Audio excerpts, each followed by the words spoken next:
सुप्रभात बच्चों। आज हम लोग कक्षा 1 की हिंदी व्याकरण की पुस्तक से प्रथम पाठ भाषा और वर्ण पढ़ेंगे। पाठ का नाम क्या है बच्चों?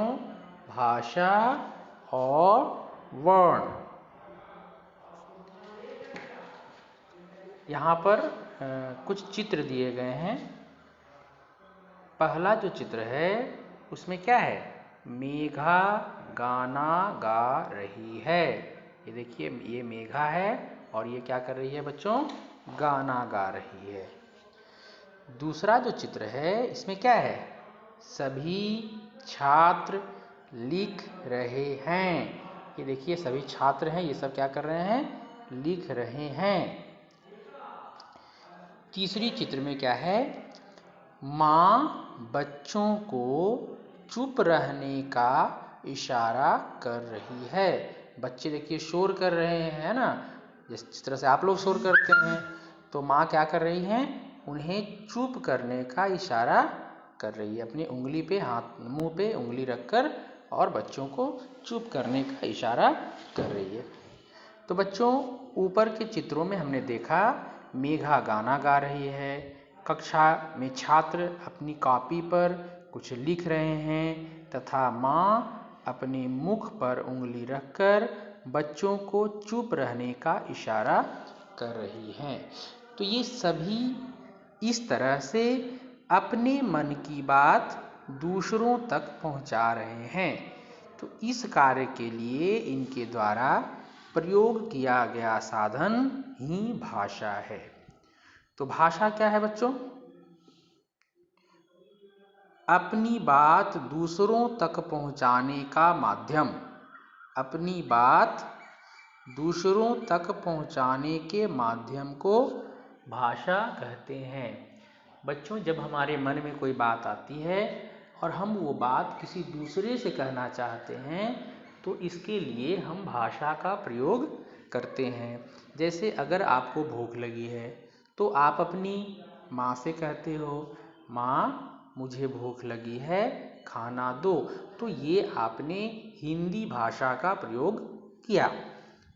तो बिना भाषा के हम लोग अपनी बात, मन की बात किसी दूसरे तक नहीं पहुंचा सकते हैं। कोई न कोई भाषा का प्रयोग करना आवश्यक होता है। मुख्यतः भाषा का प्रयोग हम दो तरह से करते हैं।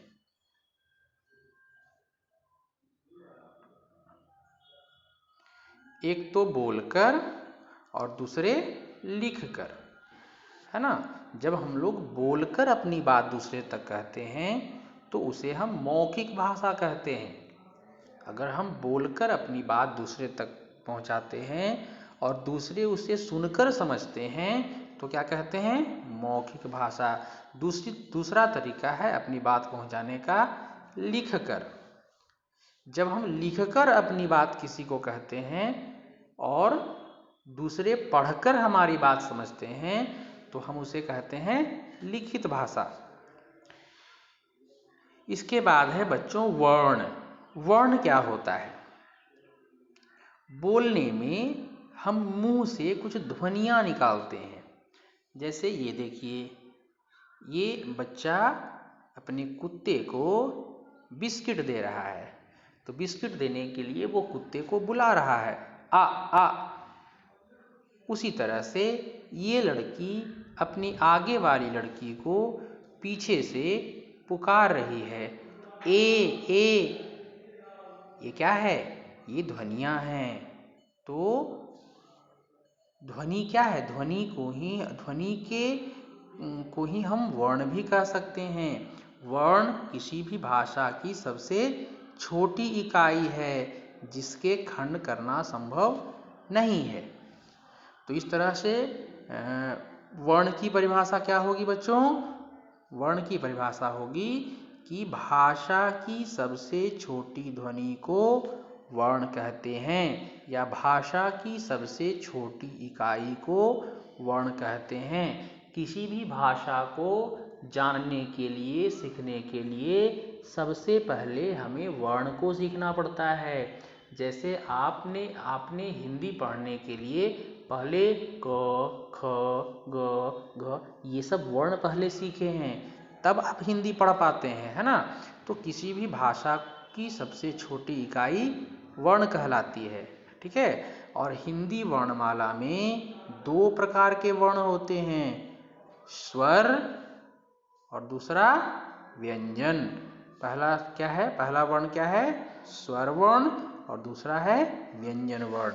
बच्चों आगे की कक्षा में हम लोग स्वर और व्यंजन को विस्तार से जानेंगे। बस आज के लिए इतना ही, धन्यवाद।